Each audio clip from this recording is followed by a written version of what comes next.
फलोदी शहर में 27 से 29 मई 2025 को ये कृपाविश द्वारा कृषि एवं पारिस्थितिकी विकास संस्थान अलवर द्वारा ये ओरणों के संरक्षण को लेकर एक कार्यशाला प्रशिक्षण चल रहा है। और इसका मुख्य उद्देश्य ये है कि चूँकि फलोदी नया ज़िला बना है तो यहाँ के ओरणों का एक दस्तावेजीकरण हो, उनका एक कहीं ऐसा रिकॉर्ड हो कि इस ज़िले में कितने ओरण हैं, इन ओरणों को किस तरह से और बेहतर संरक्षित किया जा सकता है। इन सब मुद्दों को लेकर ये एक 3 दिवसीय कार्यशाला है। और अभी हम कालू के ओरण में खड़े हैं, यहाँ पर अभी कोलू के ओरण में खड़े हैं, जहाँ पर आप देख रहे हैं कि इन ओरणों की कितनी विषमता, यहाँ की जैव विविधता कितनी, मतलब डेजर्ट में होने के बावजूद, रेगिस्तान में होने के बावजूद यहाँ के घास, पेड़ पौधे, यहाँ की समुदायों की आजीविका, बोर, कैर, इन सब पर, सांगरी, इन पर निर्भर है। तो ये एक जीवन, यहाँ की समुदाय के एक जीवन स्रोत हैं, सारा जीवन इनके इर्द गिर्द चलता है। ये ज़रूर है कि कुछ बीच में काफ़ी सारे बिगाड़ आए, समुदाय भी थोड़ा सा डिसइंटीग्रेट हुआ, लेकिन इन पर बहुत ज़रूरत है काम करने की, इनको संरक्षित करने की। कृपाविश संस्था, हम लोग इनको संरक्षण करने के लिए, इनके पुनरुत्थान के लिए पिछले 2.5-3 दशकों से कटिबद्ध हैं और उसमें अपनी भूमिका समझते हैं। लगभग 1400 ओरणों का हम ऑलरेडी एक दस्तावेजीकरण, उनका GIS मैपिंग करके कर रहे हैं। और अभी हमारा फोकस फलोदी पर है कि इनका दस्तावेजीकरण हो, इनकी मैपिंग हो, और किस तरह से समुदाय, मतलब ये कोई कृपाविश का काम नहीं है, ये समुदायों को जोड़कर कैसे बेहतर वो संरक्षित कर सकें, इसको लेकर ये सारी कार्यशाला का उद्देश्य है। और ये आज दूसरा दिन है इस कार्यशाला का। आज भी बहुत सारे बिंदु आए। हमारी टीम में काजरी के पूर्व वैज्ञानिक, प्रधान वैज्ञानिक डॉक्टर JP सिंह जी ने भी आज बहुत सारी बातें रखी कि कैसे जो यहाँ पर वनस्पति है, ओरणों में जो घास हैं, पेड़ हैं, इनको कैसे बेहतर ढंग से हम लोग संरक्षित कर सकें, कैसे इनको दोबारा पनपाएं, यदि यहाँ पर ख़त्म भी हो गए तो कैसे इनको बेहतर पनपाएं। तो ये एक प्रयास है पूरा हम लोगों ने, क्योंकि कोई ये एक ओरण की बात नहीं है, 25,000 ओरणों की बात है।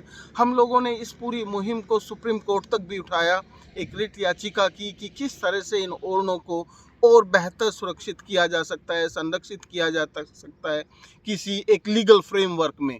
तो ये आपको याद होगा कि 18 दिसंबर 2024 को एक बहुत ही ऐतिहासिक निर्णय ओरणों के पक्ष में हुआ, और इन पर समुदायों को अधिकारों को सुरक्षित करते हुए कि कैसे समुदाय इनको संरक्षित कर सके, लेकिन एक लीगल, जिसको कम्युनिटी रिजर्व की बात कही गई, कि किस तरह से उसके तहत इनको कानूनी रूप से भी संरक्षित किया जा सके। अभी एक कमेटी भी बनी है, आपको जानकारी होगी, जो ये सुनिश्चित करेगी कि सुप्रीम कोर्ट के निर्णय की किस तरह से अनुपालना हो रही है। और इसको लेकर अभी पिछले दिनों भी एक कमेटी की बैठक हुई थी। आज आपने ओरण का विजिट भी किया है और कार्यशाला भी चल रही है, क्या कुछ लगता है कि आप कुछ इसमें और बेहतर किया जा सकता है इस क्षेत्र में?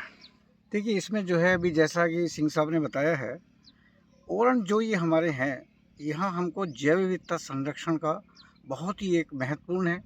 और जब हम स्वस्थानीय संरक्षण की बात करते हैं तो जो भी हमारी जो वृक्ष प्रजातियाँ हैं या हमारी झाड़ी प्रजातियाँ हैं, जो बहुत ही महत्वपूर्ण हैं, ओरण के लिए बहुत ही महत्वपूर्ण है और यह समुदाय के लिए बहुत महत्वपूर्ण है, उनका संरक्षण बहुत ही आवश्यक है। और ये जो ओरण हैं, ये स्वस्थानीय संरक्षण के लिए बहुत ही आइडियल साइट्स हो सकती हैं। और इनमें जो भी यहाँ की जो महत्वपूर्ण प्रजातियाँ हैं, जैसे कि खेजड़ी है, कैर है, बेर या बोल्डी या और दूसरी वृक्ष प्रजातियाँ हैं जैसे कि जाल है, तो इनका हम संरक्षण कर सकते हैं। जैसे कि झाड़ियों में, जैसे कि हम देख रहे हैं यहाँ पर खीप भी है, कैर भी है। और दूसरा जैसे कैर की जब हम बात करते हैं कि कैर एक ऐसी प्रजाति है जो कि बहुत ही मल्टीपर्पज़, यानी कि बहुत जैसे वाली है। इसको इसके जो कैर के फल आप जैसे जानते हैं, कैर के फल खाते हैं, बहुत ही इसके औषधीय गुण हैं उसके। और दूसरा ये जितनी भी प्रजातियां हैं, ये हमारी संस्कृति से जुड़ी हुई हैं, तो इसलिए इनका जो संरक्षण है वो बहुत ही महत्वपूर्ण है। और ओरण में जो जितने भी ये ओरण हैं, जो हम फलोदी के ओरण की बात कर रहे हैं, जो कार्यशाला चल रही है, तो इनमें हम ये देख रहे हैं कि इनमें क्या खतरे हैं ओरण में। विशेषकर हम देख रहे हैं जो कि चराई दबाव बहुत ज़्यादा है, तो यहाँ पर जो है, जो हमारी घासें थीं, जैसे कि सेवण घास थी या धामण घास थी, वो धीरे धीरे जो है ख़त्म हो रही है। और किस तरीके से जो हमारी चराई क्षेत्र के लिए जो हमारे पशु हैं, उसके लिए हम कैसे फिर इन घासों को यहाँ पर लगा सकते हैं, ताकि घासों की उत्पादकता हो, जिससे हमारे पशुधन भी जो है उसको चारा मिल सके। और दूसरी बात ये है, जो हमारे ये झाड़ियाँ हैं या जो वृक्ष हैं, ये विशेषकर जो सूखे के समय या अकाल के समय बहुत ही महत्वपूर्ण है, एक चारा बैंक की तरह हैं। और इसमें केवल हमारे पशुधन ही नहीं, बल्कि जो दूसरे वन्य जीव हैं वो भी इस पर आश्रित हैं। बहुत से ऐसे वन्य जीव हैं जो कि पहले यहाँ पर थे, लेकिन अब शायद नहीं है, तो वो भी है। तो हमें सभी के बारे में जो है देखना है, वन्य प्राणियों के बारे में भी देखना है हमको, जो हमारा पशुधन है उसके बारे में विशेष देखना है। इसके साथ साथ ही जो हमारे यहाँ जल संरचनाएं हैं, जो तालाब हैं या जो यहाँ नाड़ी हैं, उसका भी प्रबंध जो है बहुत आवश्यक है। क्योंकि चाहे वन्य प्राणी हो या हमारा पशुधन हो, उसको पानी की भी आवश्यकता है। इन्हीं सबको देखते हुए हमारे इन ओरण का जो संरक्षण है बहुत ही महत्वपूर्ण है। हाँ, कृपाविस की फलौदी में 3 दिवसीय कार्यशाला चल रही है। उसमें फलौदी में जो हम लोग देवबनी का काम देख रहे हैं, और इसमें जो मेन हमारा फोकस है वो देवबनी को लेके है कि यहाँ क्या क्या पॉसिबिलिटी हैं और किस तरह से लोगों ने बचाया है, या जो नुकसान हो रहा है देवबनियों में वो किस तरह से हो रहा है। अभी हम लोग थार डेजर्ट में जैसलमेर और नागौर वगैरह में भी काम कर रहे हैं। यहाँ हम लोगों ने पुनरुत्थान का काम किया है।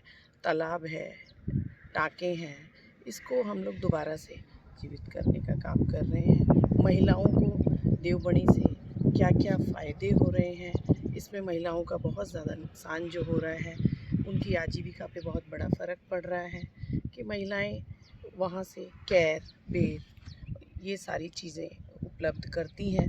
और अगर ऐसे जंगल ख़त्म होता जाएगा या देवबनियाँ ख़त्म होती जाएंगी, तो शायद महिलाओं की आजीविका पे बहुत बड़ा फ़र्क पड़ेगा। और हम लोग यही चाह रहे हैं, धीरे धीरे हमारा यही अभियान है कि हम लोग देवबनी में ज़्यादा से ज़्यादा काम कर सकें, उनको जीवित रख सकें। जो उनकी पहले की धरोहर है प्राकृतिक, वो बराबर हमारी कंटिन्यू चलती रहे। इसके लिए कृपाविस हमेशा काम के लिए तत्पर है और जगह जगह प्रयास कर रही है। आपका अपना RN न्यूज़।